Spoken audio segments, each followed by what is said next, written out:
You are now listening to Creator Corner.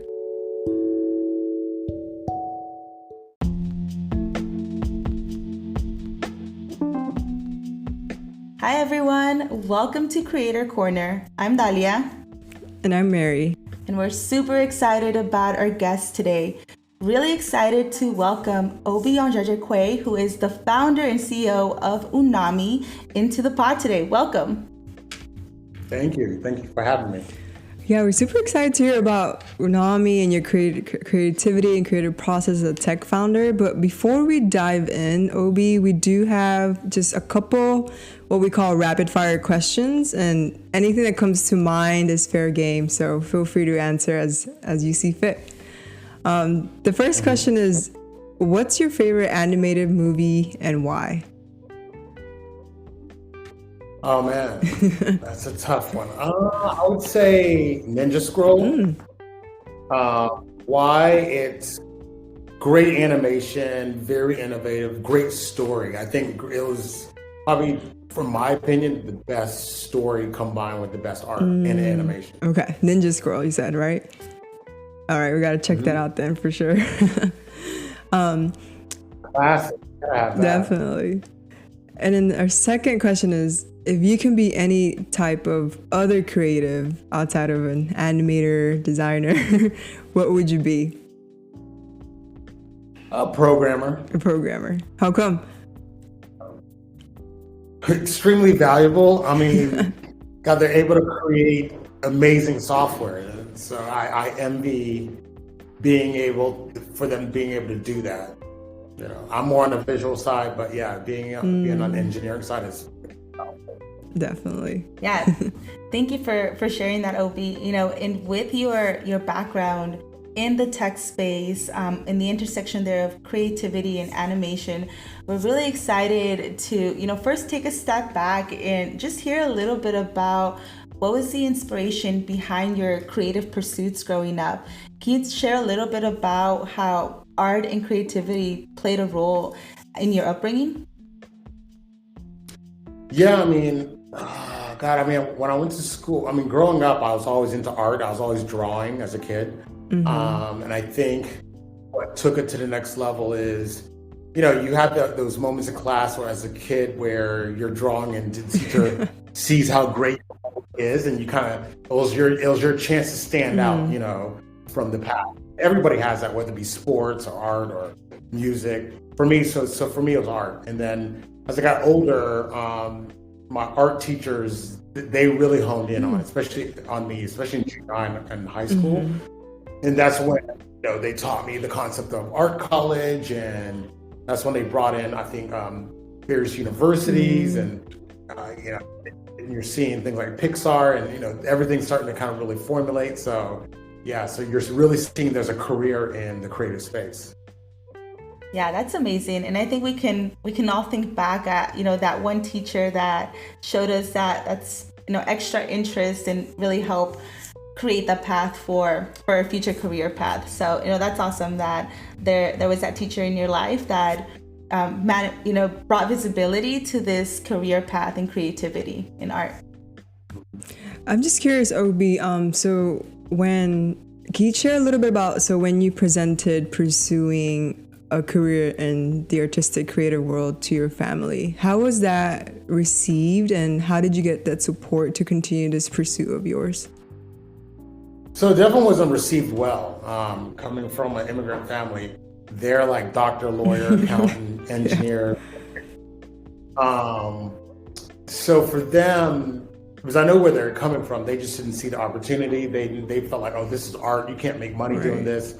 So they had critical viewpoints of industry they didn't fully understand. For me, I just stuck with it because I trusted more the teachers and the people who were experienced in this field. And I like their encouragement better. They're just like, you're good at this. There's opportunity here. You could be this, you could be that. And so for me, I instantly saw, okay, they knew something my parents didn't know. As I got older and once it was time for college, that's where the big pushback was. And I think honestly, my aunt sat me down and just had a very tough conversation. With like, look, I'm not a fan of this, but if you're gonna do it, at least be the best at it. I was like, all right, I will. And that was it. And I think, I just pursued on and excelled at it. And I think, but those are the early years. So the industry rapidly changed, rapidly started getting intense, and money was really starting to flow. And so, yeah, then I started seeing the money really come in. And I'm like, oh, shit, I'm glad I did this, and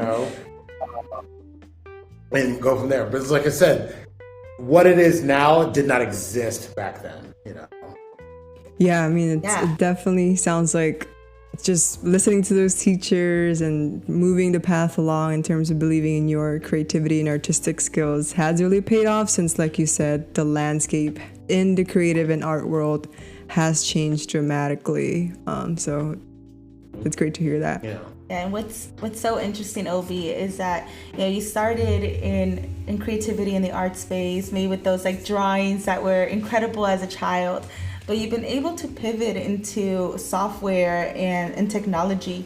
Can you share a little bit about what were those transferable skills from creativity that you're able to bring into your role as a founder at UNOMI? Yeah, I mean, with creative, when it's basically, we're building animated tools for animators and creators. So I grew up using these tools. I grew up using Photoshop, Illustrator, After Effects, Cinema 4D, and Maya, and all these various software platforms. So in my years of using them, there were multiple times where I was frustrated with the technology. Why is it like this? And who built it like that? And what the hell are they thinking? And it's just like, and this could be a lot easier. Why, and you quickly realize, that it wasn't artists that built it. It was just random engineers that saw the need and kind of just built it out themselves and just figured things out along the way. Some did great jobs as building out platforms. Some did a horrible job. And you're just stuck using their system because it's the only thing out there. So I think that's what it was. So it's very transferable, because when you build software like this, you need to be creative. You need to have an eye for UI, UX, like user experience, user design, color theory. You still need all those things in mind when you design all this, plus more. Yeah, it sounds like, Obi, you're bridging the gap between the frustrations that you had as an early animator with the lack of maybe user friendliness, or even the appeal of these these products that you were using, that kind of drove you to create your own kind of like animated product with that lens of the creative space as well. Can you dive in a little bit about like how does AI play a role in differentiating UNOMI? So AI is a broad term. We have a bit of that in our software. To be specific, our motion capture technology is actually computer vision. So that's kind of what you see with like the Tesla driverless cars. So that's the AI kind of technology that you see there. Then our voice recognition software is AI in itself. So it understands human speech, and then of course allows you to get automated mouth poses for your animated character. So we use it there. The AI generation that you see now, we probably will evolve to something like that. Like we'll probably get even more adapted to almost like what we have merged with, like maybe a Mid-Journey, like down the line. Because the main difference now is Mid-Journey platforms like it are great for previs, kind of come up with quick images. It's great for that. But if you want to really tell a story, I want my camera angle from this, my characters or designs are like that, then you're still doing it the traditional way. That's just the reality of it. And, because the disadvantage of, look, you could use these AI platforms to do everything, but good luck with your toy line because you don't have fully 3D modeled characters rigged and ready to go to kind of create a toy line. So now you got to go back and do that. Good luck with being really picky about how you want your shots and your angles and really tell compelling story. So it still has a ways to go to be a proper tool to tell a story. Because if it's just a bunch of voice commands, I mean, or text commands, you know, it gets limited really fast on the level creativity you want. You know, how do you? Then all of a sudden, all you're doing is mimicking what other people have done in the past to achieve kind of the same watered down story and style of storytelling. So the traditional method will always get you something extremely unique and artistic versus, like I said, right now the AI you see is more previs, you know, to help you before you tell the story, which is completely fine. And on top of that is ownership. So legally, I don't know if you saw the landmark case with the federal government. Anything you pump out of there isn't copyrightable. So you could do some stuff, don't own it. So because I know some engineers talking to other people who want to create their own separate AI platform where they can own the IP that's created. Yeah, that's super interesting, and I think you definitely touch on, you know, some of the challenges that, you know, arise with bringing AI into the creativity space, especially around intellectual property. You know, we've heard that even, you know, ChatGPT being one of the first innovators in that space, facing backlash from writers that are concerned about the writings being a part of some of those responses. So, you know, I think it's incredible that you're mentioning here and you're highlighting that it's still a long way to go before, you know, we get to a point where AI can replace some of the intentional ownership that is a part of the animation process today. And I guess on that note, super curious to hear in terms of, you know, when AI became a big buzzword with folks and folks were talking about the AI revolution, moving back to the Silicon Valley to be a part of those networking conversations. Really curious to hear, did you get any, you know, pushback from maybe investors or folks on your board that were wondering, hey, you know, how can we bring AI into UNOMI like a lot quicker? Or if so, like, how did you handle those conversations? Oh, so like, am I getting investors that are pushing more for AI? Yes. In our company? No. If anything, what I got when AI first was booming was, is this going to be a problem for you? You know, is this going to be better for you? And I was like, no, at least definitely not right now. And then I was like, remember, we have AI too. You know what I'm saying? Like, we use AI as well. So I would say, so yeah. And then, but if anything, I've been the one pushing for more AI integration and going deeper in that path as we raise capital. So we're raising capital now. Just because that's where everything's going, and I think we have a leading edge in it being a proper tool for development. And I think that's the ultimate power play is, instead of, you know, with all these other platforms, they're trying to achieve everything like realistic images, animation, like just can we get one thing that works really well? Just one, you know what I'm saying? Like, so that's, I think, the power play, because achieving it for everything is harder than if you could laser focus on one thing. Then once you crack the code there, then you can kind of unlock everything for everything else. Yeah, it reminds me of like, do you want to be a jack of all trades but master of none versus a very good niche expert like in one piece, where like you said, once you gain expertise in that one niche, then you open up the doors to other kind of niches as well. Exactly. Yeah, and you alluded to UNOMI being in the capital fundraising phase, and we've talked to other early tech founders about their experience in financing their projects and really finding investors that align with their products. Can you share a little bit about what strategies you're using to continue to raise funds for UNOMI, and more specifically, other specific characteristics in investors that you're looking for when you're raising these funds? Yeah. So yeah, like the number one thing is, God, the first thing is you definitely want to be in the right position as a company, which means you want to de-risk. You want it to be a very attractive venture.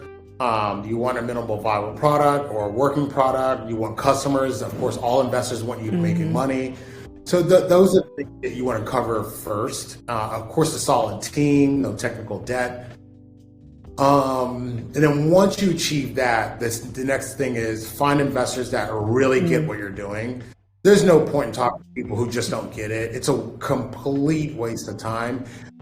You also want to be talking to people who are excited about what you're doing. If there's no excitement, or it's interesting, it's a waste of time as well. And then other than that, knowing how to leverage every aspect. So whether it be friends and family, angels, VCs, of course, but what we've been leveraging a lot are the equity crowd funds.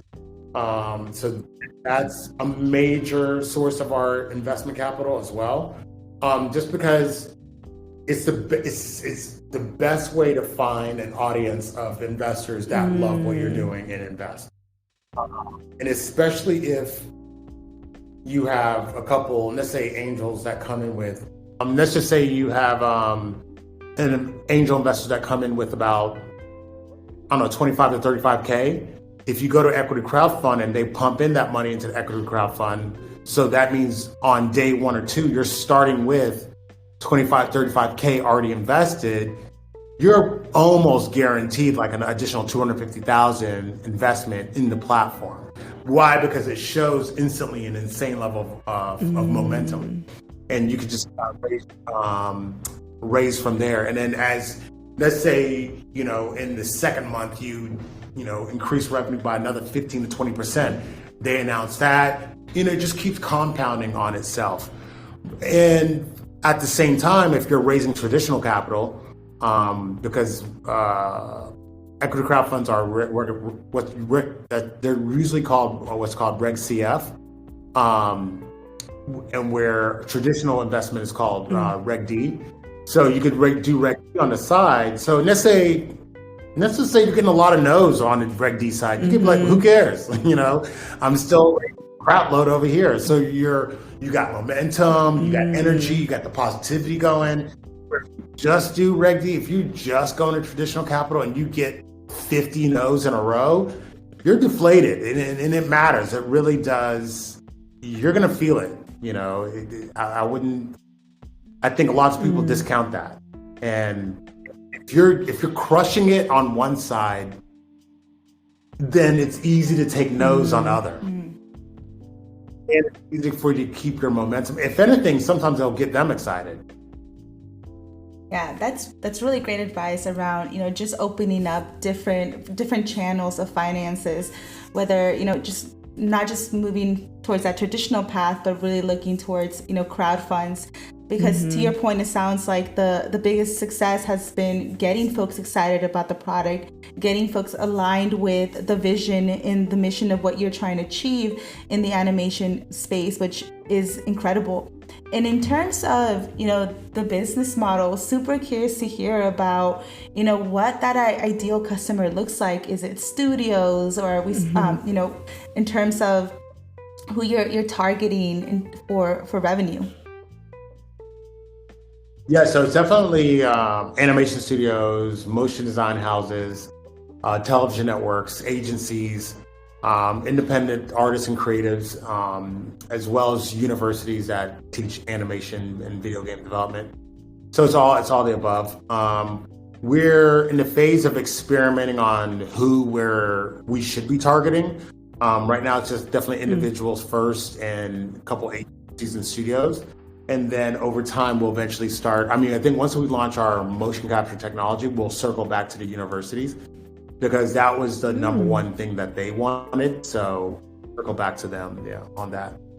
Yeah, that's awesome. That it sounds like, you're in the A/B testing phase of trying to really figure out what that ideal customer profile looks like. But I do have a follow-up to that question. As you're, A/B testing and you're trying to figure out what is the best fit for UNOMI today, what are, I guess some learnings that you've had in that experience in terms of having to pivot to doing something maybe completely different than what you started doing at the beginning with UNOMI? Oh, wow. You could almost say, not that we pivoted so much, it's more of we started producing pieces of the software that were further down the line. I think one thing, so I did kind of, started with the 2D lip syncing, then we did 3D lip syncing, and then we did we started motion capture, and we were doing Avatar Creator. And I think what I really learned is the reason why I was kind of bouncing around so much is these were all things that we needed to build and are making now, but they all need, updates and tweaks and stuff like that, which all software does. I think one of the big reasons why I was doing it so much is the engineers I had in the beginning weren't that great. So it's almost like, oh, well, if we do this and launch this, then we'll make the money. Oh, well, we do this and launch this, we'll make the money. Where the real thing is like, no, you need better engineers. That's what it is. You're wasting a lot of time with people who are not as good as they said they were. So I think my biggest hurdle was I went through a lot of technical debt, which means you spend a lot of money on really bad engineers, and then over time hopefully you fix that, and then you're in the right place, which we are now. But that was the biggest hurdle I had is I'm not super technical myself, so I can't call BS on somebody's workload. So once I got in somebody who could, things got a lot easier and a lot faster. Yeah, it sounded like you needed that right technical person to really minimize that technical debt you were experiencing early on with UNOMI. Yeah. I mean, and just taking a little pivot away from UNOMI and more generally talking about the AI space, as we mentioned earlier, it is still very much in the very early stages of AI.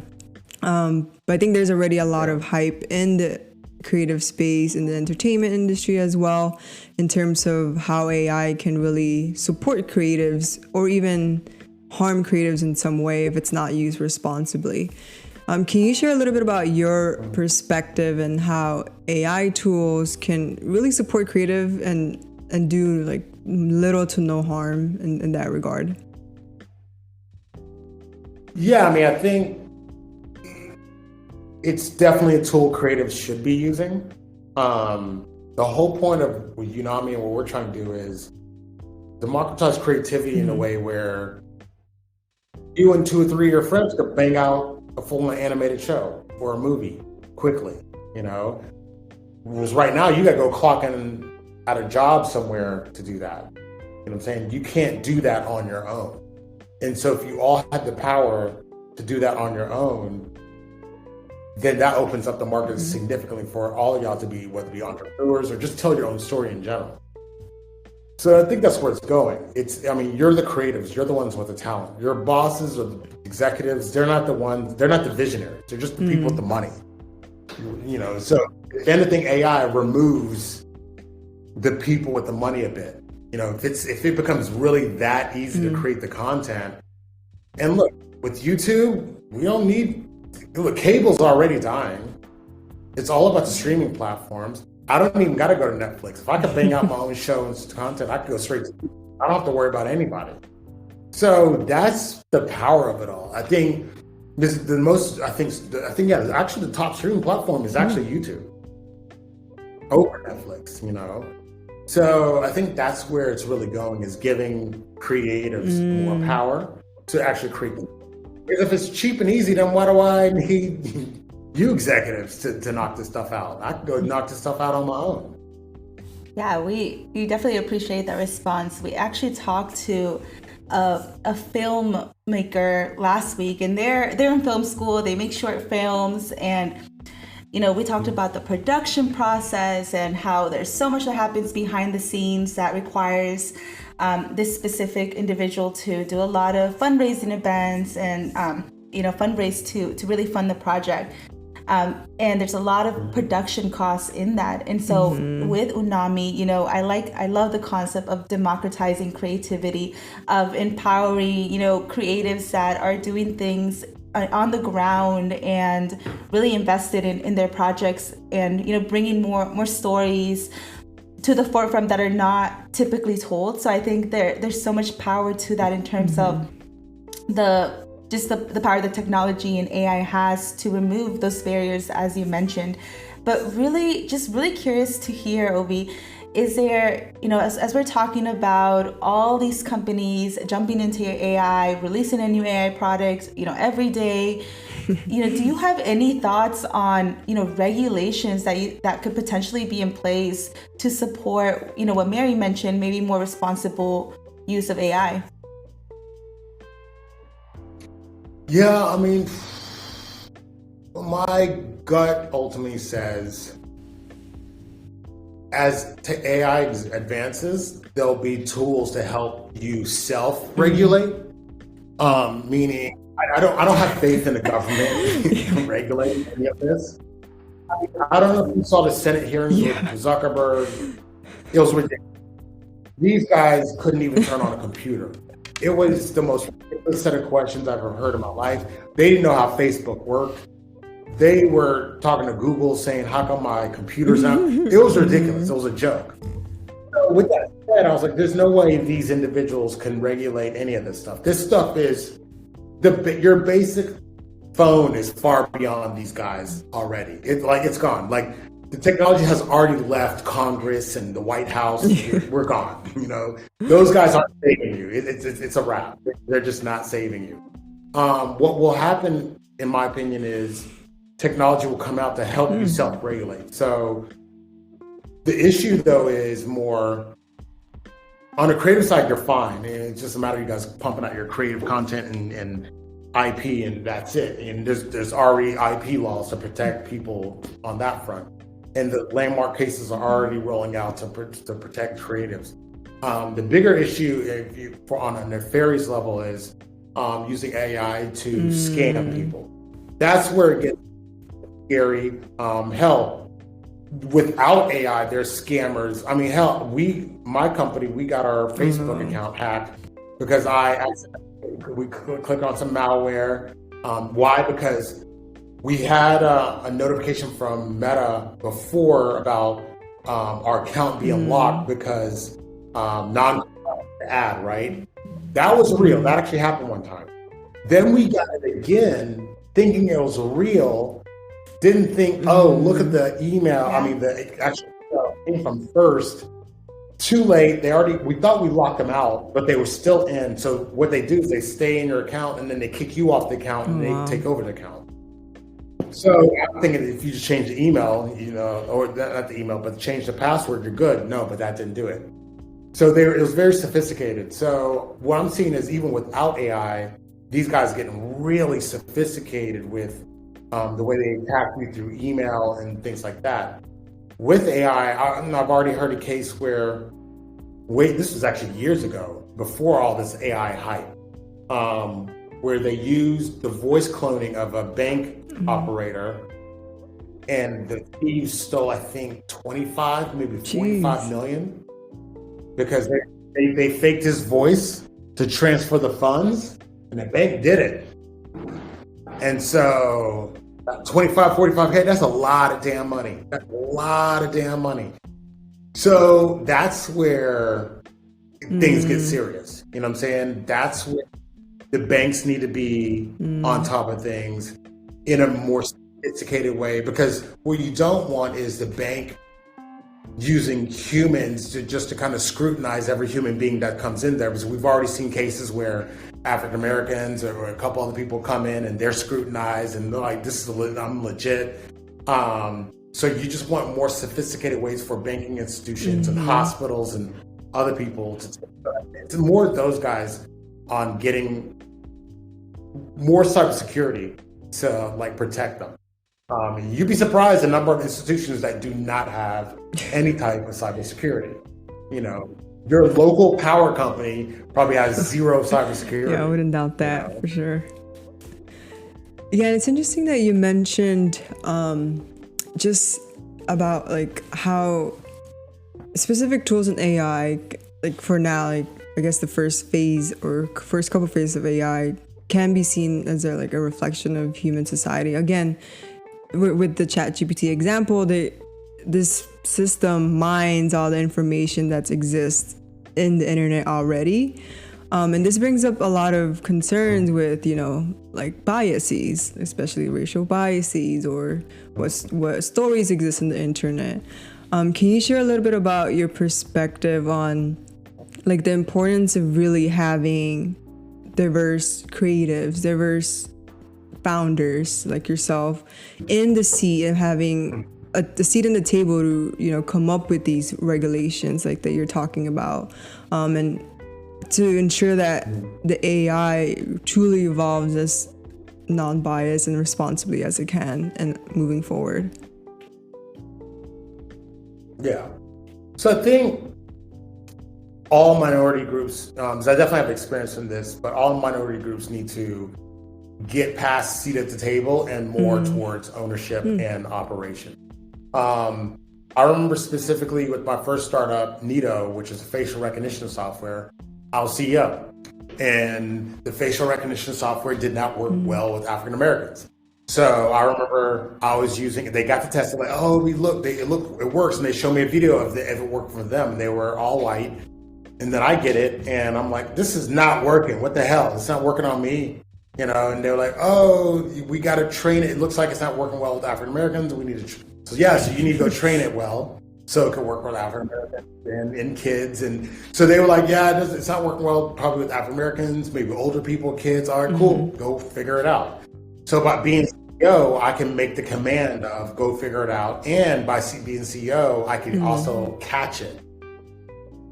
So, and what I mean by pass seat at the table, because you're wasting your time, knocking on the door, begging to get in, go form your own company. This is an opportunity for somebody in Ghana or Nigeria or Mexico or whoever to take that same open AI source and make a Spanish version or a local language version for themselves.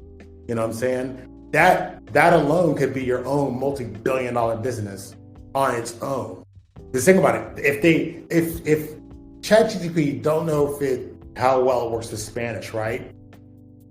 Let's say it doesn't. Let's say me and my friends go out and let's make the Spanish version of this. It is. It's over. Now you got your multi-billion-dollar business. You know what I'm saying? That's what I mean by stop waiting to sit at the table. Like, why take your idea to them? So you're going to go give away a multi-billion-dollar idea to them versus you and your friends go building that? That's what I'm talking about. Stop waiting around for them to build it. That's China's whole MO. China's like, y'all got something called Uber? Yeah. All right, we're going to make our own. Cool.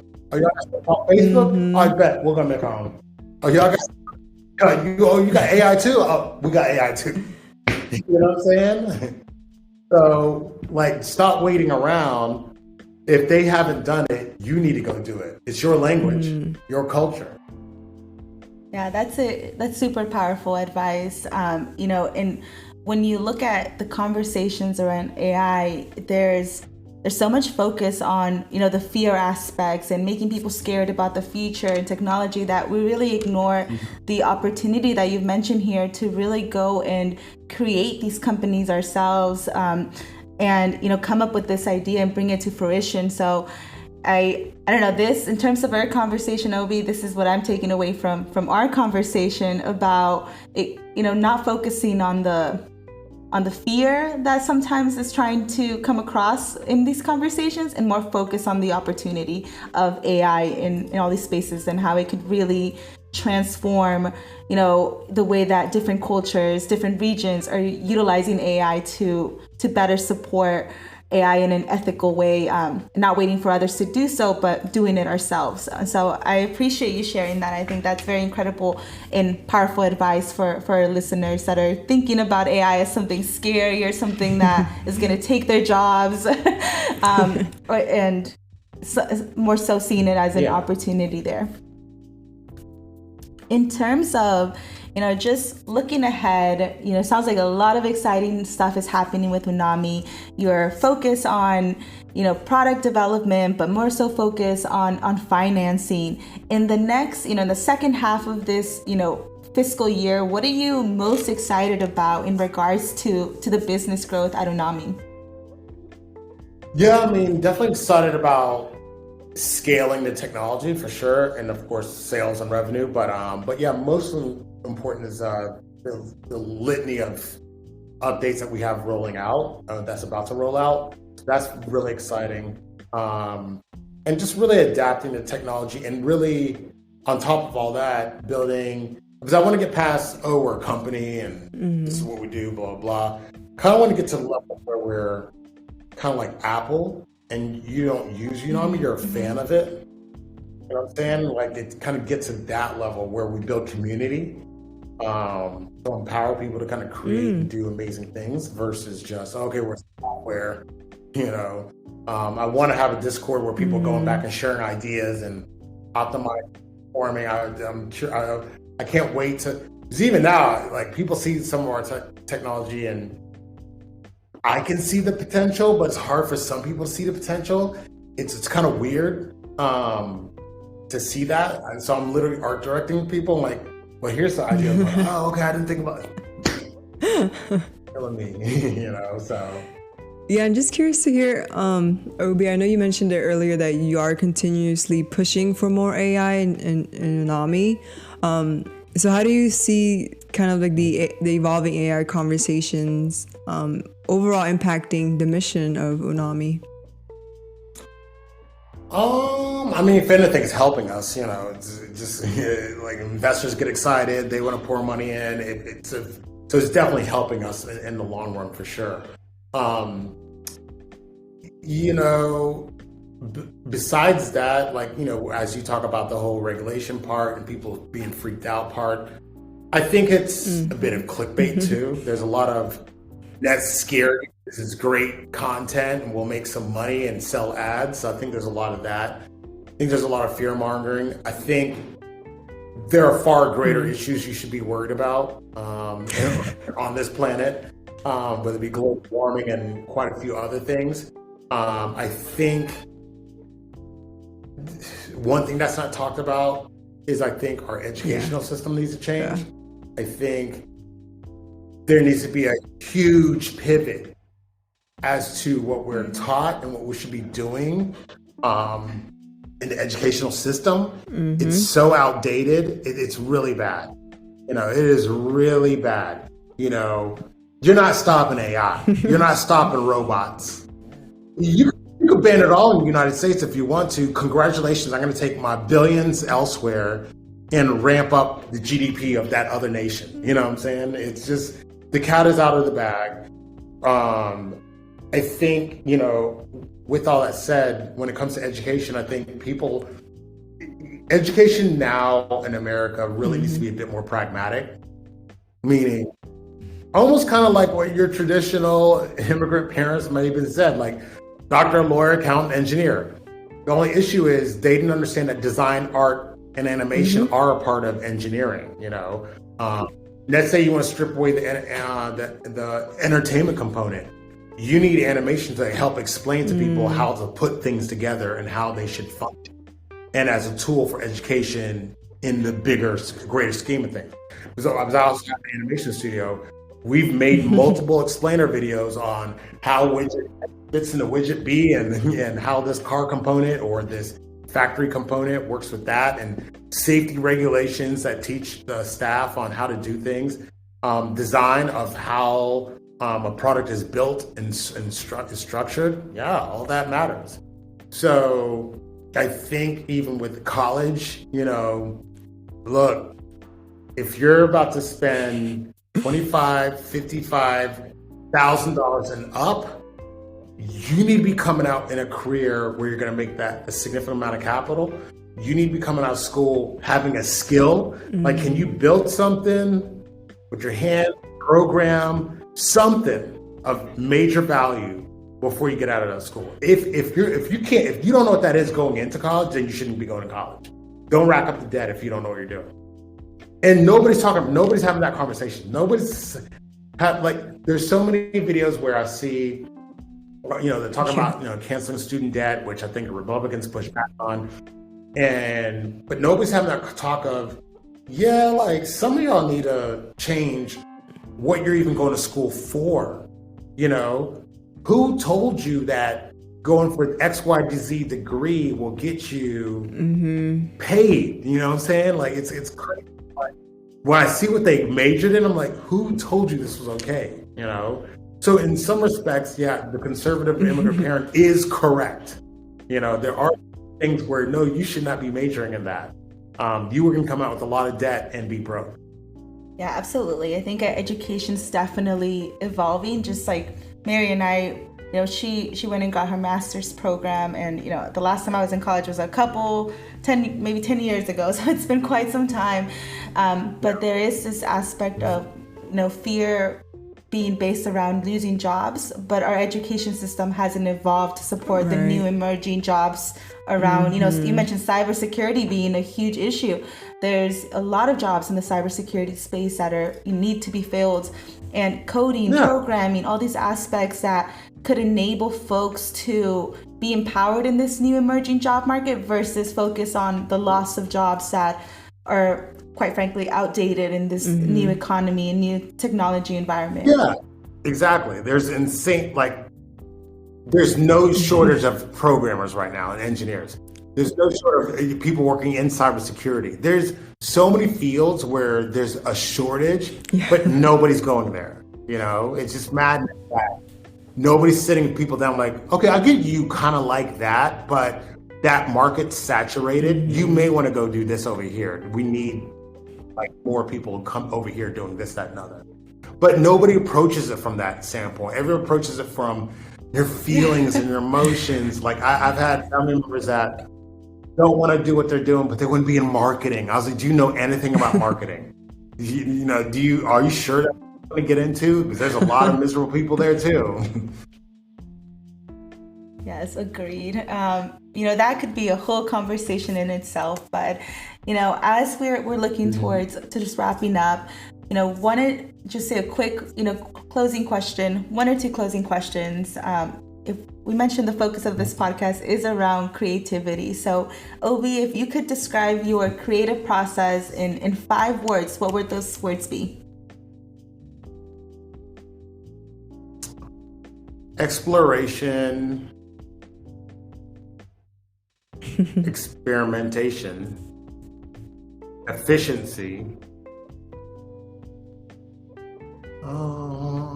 beauty.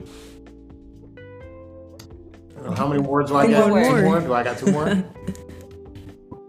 More? And honestly, speed. Because I don't believe in, it took me 8 years. Who cares? Get it out quick and evolve it and change it and adapt it, Because in 8 years, you'll probably hate it. It'll be outdated. Nobody cares anymore. You could have done it an easier way. Very true. That's the number one problem I see in a lot of creatives is this perfection model.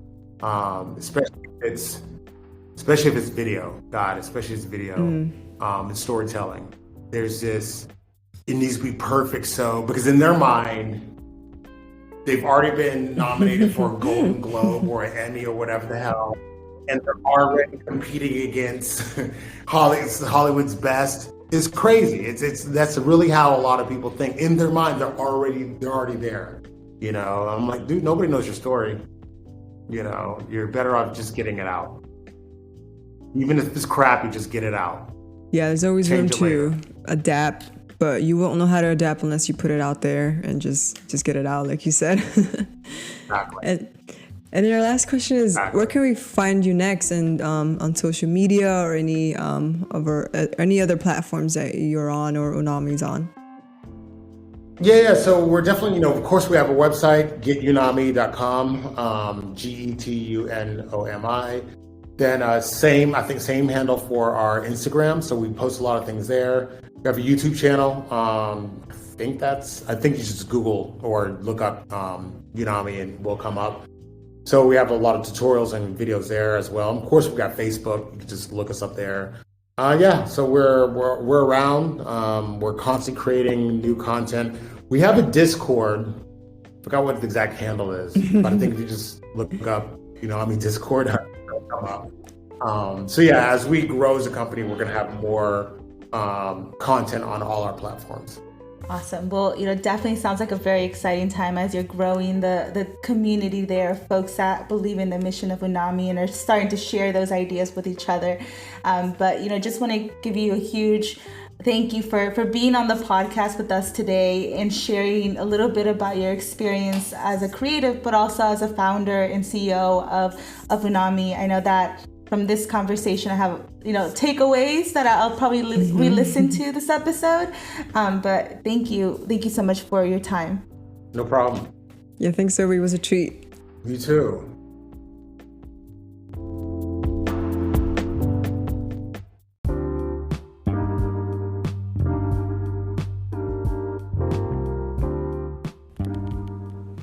Thank you for tuning in. Creator Corner is a podcast production presented by the Ars Network. It is hosted by Dalia Zaragoza and Mary Figueroa. This podcast is edited and produced by Muhammad Abdullah Kawish.